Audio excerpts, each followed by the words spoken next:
This week's episode is brought to you by the Communicore Weekly web store. Visit CommunicoreWeekly.com, click on the store button, and find everything that your little cadet heart desires. Ghost whistle shirt. Ooh. Communicore Weekly. Wanna get geeky? Five around boats and five-legged goats. Communicore Weekly. You might get some freaky. You waited all week. I'm sure you already know this. Greatest online show. Welcome to season 3. Hello, and welcome to Communicore Weekly, the greatest online show and home of the world's first pair of independently born identical twins. I'm George. And I'm Jeff. Man, those advertisements at the beginning of the show, they just get crazy. I think somebody was hijacking that one. Crazy and spooky. Yeah, super spooky. I don't know.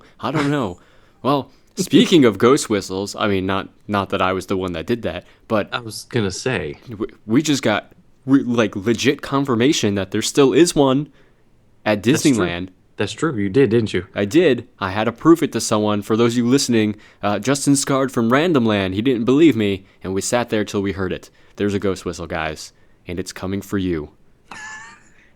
Great, and I look behind me. Did you really? Yeah. I knew you were going to. Well, we do have a lot to do in this episode, so let's get to it. It's the 50th anniversary of the 64 World's Fair and the 49th anniversary of the 1965 part. Previously on Communicore Weekly. No, really. Our last episode 134, we started talking about Great Moments with Mr. Lincoln. So in the last one, Illinois had agreed to sponsor Great Moments with Mr. Lincoln for the 1964-1965 New York World's Fair, after Walt and Robert Moses had spent a long time looking for a sponsor. And when the final agreement was approved, it was August 1963, only 8 months before the fair was set to open. Then, to help speed the process along, Jim Alger was joined by Newman, a Lincoln scholar, to help write the script, since Lincoln's words would be instrumental to the show itself. Now, while some pushed for the Gettysburg Address, Walt disagreed, stating that everyone would kind of be expecting that, and it would be kind of anticlimactic. He wanted something a little bit more. He wanted his words to kind of reflect current problems in the world. Yeah, and since Russia was sort of a troubled situation of that time, Newman found snippets of other Lincoln speeches that could be applied to that problem. He and Algar finalized a script on August 22nd, 1963, composed of bits and pieces from many other public addresses. With words in hand, it was now time to program the figure to recite them and create the most lifelike recreation possible. Programming him would take a great deal of time and patience, and most importantly, rehearsal. His movements had to appear stately and presidential, and not mechanical or contrived, like us. Yeah, we're totally contrived. Totally. We are robots from the year 2000. We are robots. The humans are dead. Sorry. Mark Davis, he actually took the script and he began to animate Lincoln on paper. Every head turn, every nod, every arm movement, everything. He worked it all out in real time. And then he handed it off to Wathel Rogers and others who followed those animations for the figure itself. And the problem was that if you made a mistake, the system was so primitive that you actually had to start over all over again. Just like every time we mess up here on Communicore Weekly, we start the entire show over. So, much like us, it was a lot of trial and error, and it took, a little bit of time just to get it right. And the programming for the figure went well into 1964, but when it was done, it was extremely realistic. Yeah, the next major step was finding the right voice for Honest Abe. There were no recordings of his voice ever taken. However, there was much written about how he sounded, so they had a checklist to work off of. His voice was a little higher than ordinary, which helped him be heard by large crowds. He'd start high and then modulate as he went on. The search went on, and they came to Royal Dano, who was recently in the Disney film Savage Sam. Now, Dano had the same characteristic as Lincoln that Walt admired, and he had even actually portrayed him on television for a film, so he was pretty much perfect for the role. And when it came time to record, Royal actually dressed as Lincoln and gave the speech. But the issue was, every time he gave it, Walt jumped up and said, no, that's not how he would do it. And eventually, Royal got a little weary and disheartened and angry. And all these emotions kind of began to come through in his performance, to which Walt finally said, hey, that was perfect. And it wasn't actually till later that he realized that Walt was trying to kind of naturally elicit those feelings out of Royal, as opposed to directing him, so it would come across better on the recording. And of course, it worked. It was just showing off a little bit of Walt's magic touch yet again. Walt also at one time intended to have special speeches for specific days of the year. For example, he wanted ones for Memorial Day, 4th of July, and Labor Day.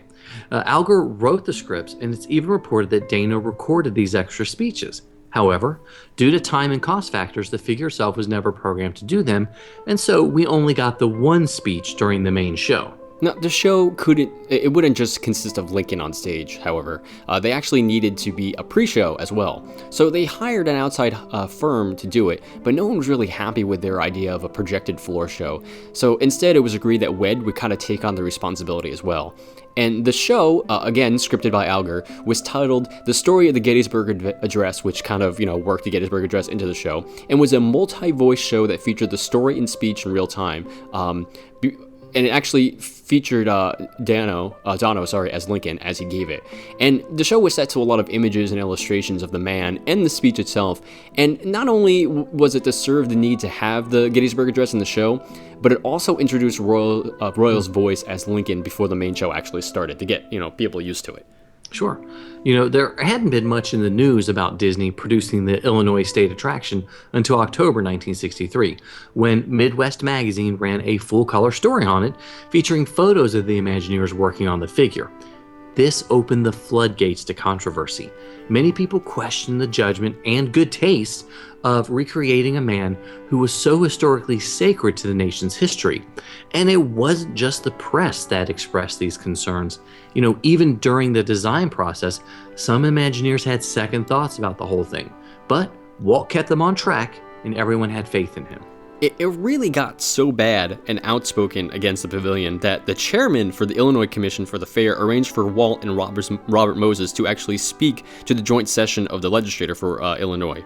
And the meeting took place on November 19, 1963, the centennial anniversary of the Gettysburg Address, funny enough. So it was a full house in there, and after some opening remarks from the governor and Ralph Newman, Walt took center stage and gave pretty much the performance of a lifetime. He showed off the sketches, he showed off some of the voice recordings, he explained that Lincoln would stand before the crowd just as lifelike as he was, if not more so, and by the end of it, he had pretty much won everybody over, and the response was overwhelmingly positive.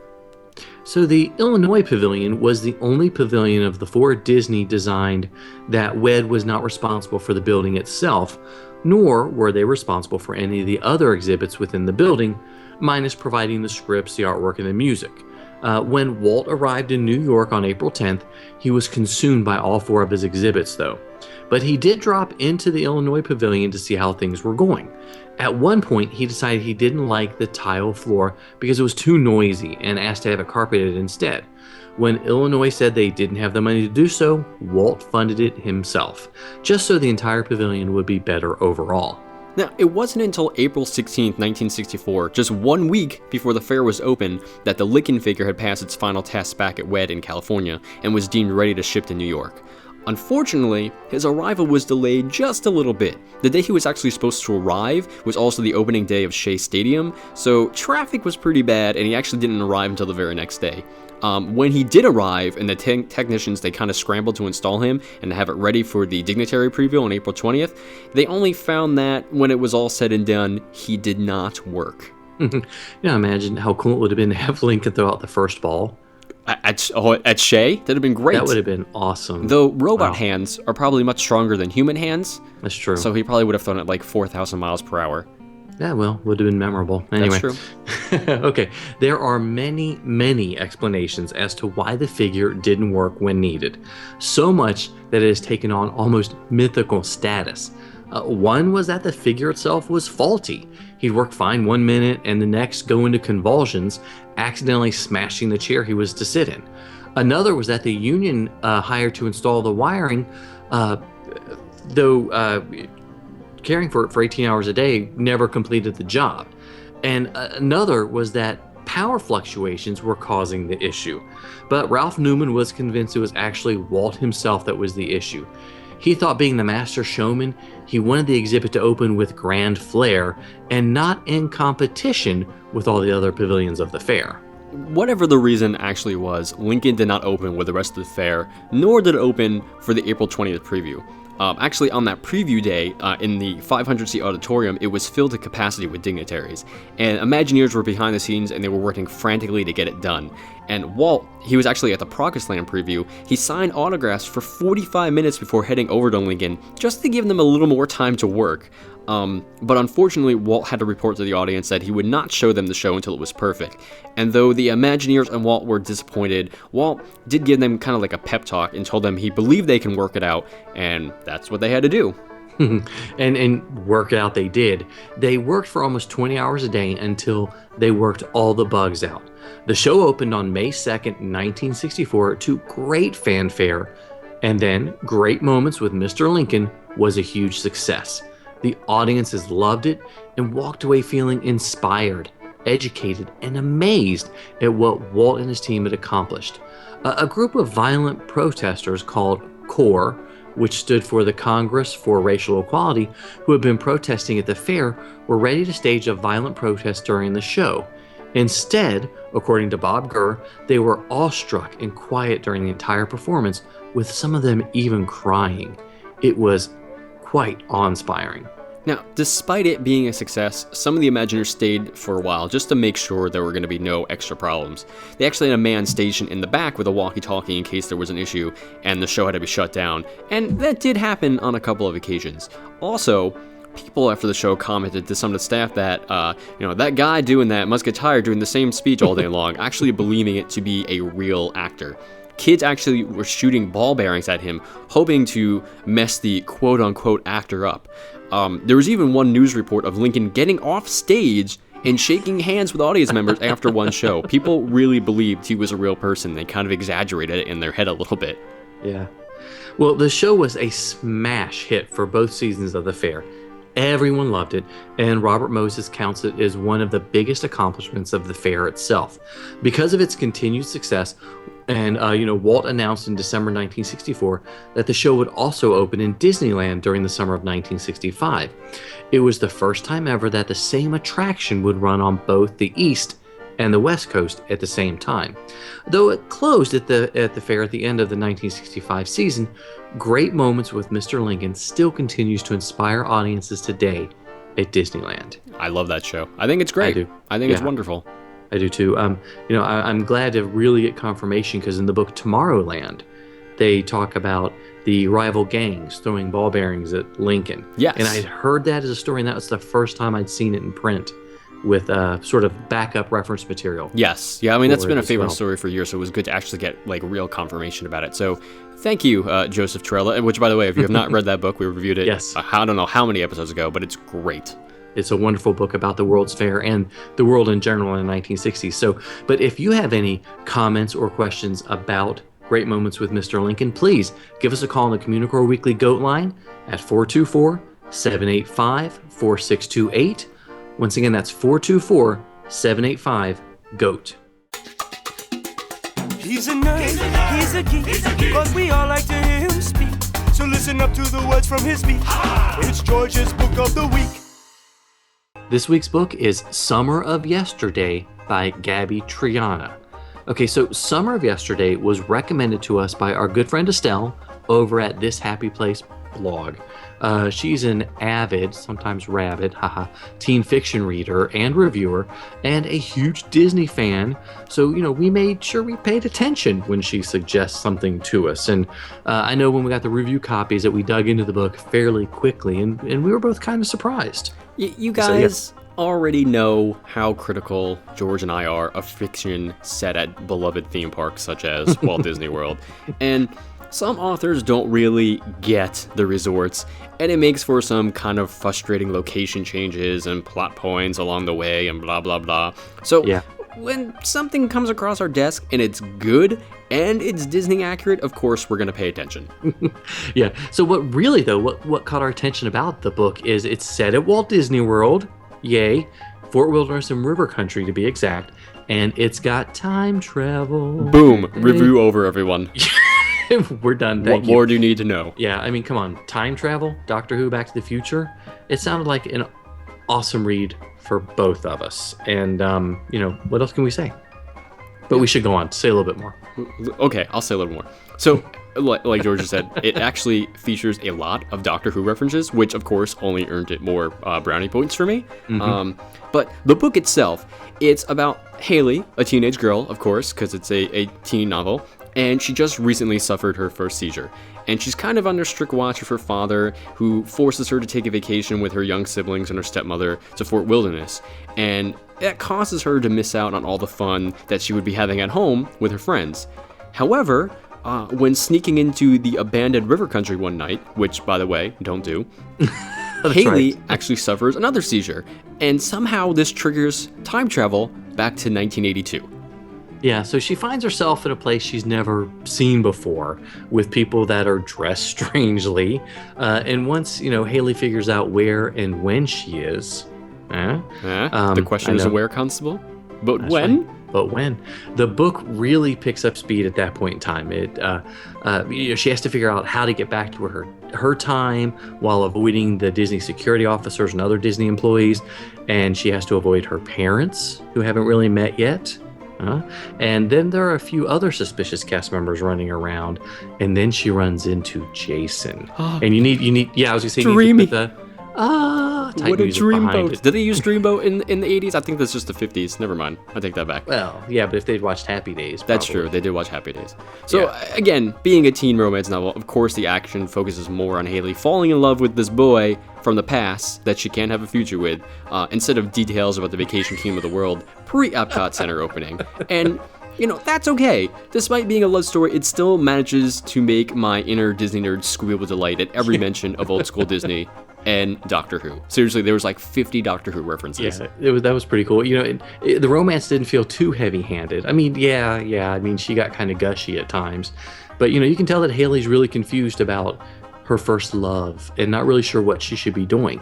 Should she stay with Jason or find a way back to her family? And there were a few Back to the Future-y type moments. But it's a really good read.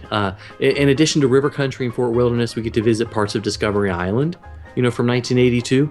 And, we've talked, before recording the review, how well that Gabby does a really good job of bringing 1982 to life and presenting the fashion from the time, the lingo, she talks about the popular movies.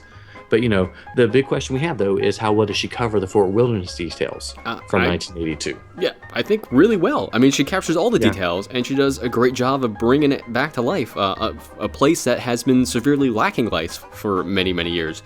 I mean, again, the downside for me, my inside was screaming, "Go to the Magic Kingdom! What are you doing? You're already sneaking around River Country, sneaking to pre-opening Epcot Center." Mostly because for me, I wanted to relive those places as well. But other than that, I think she did a great job of capturing the time and the place. And though I kind of disagree with what you said, George, about the romance part.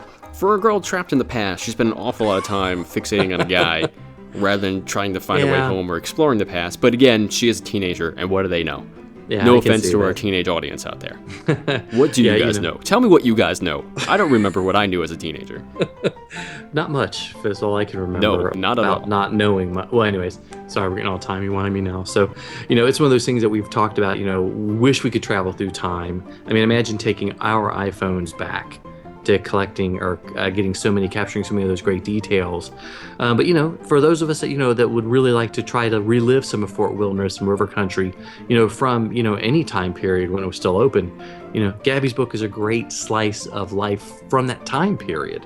It's a fun story that's not going to revolutionize literature, but it's a great summertime read for the beach or even for lounging around Fort Wilderness. And I think it's focused towards tween and teen girls, but I don't think that's the only audience for this book. Yeah, I definitely agree. And it kind of like our love for Disneylanders by Kate Abbott.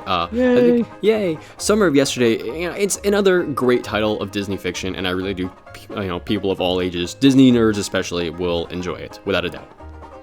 So this week's book was Summer of Yesterday by Gabby Triana.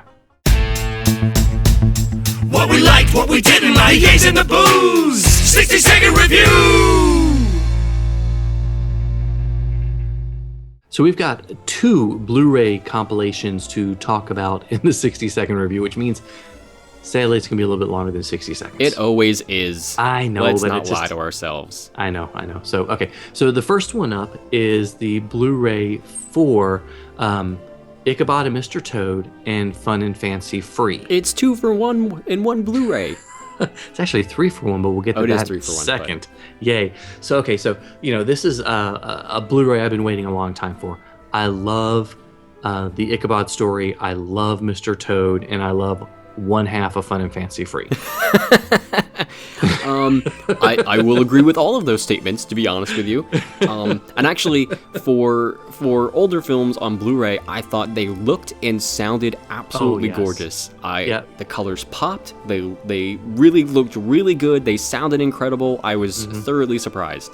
All of these films, the music's really important to them. Yes. With Ichabod, you've got Bing Crosby, and like that, and Toad's got the very English sensibility to it. And then, of course, Fun and Fancy Free has Mickey and the Beanstalk, one of my favorite longer shorts of all time, has the wonderful songs with the harp. And it's like you said, looks great.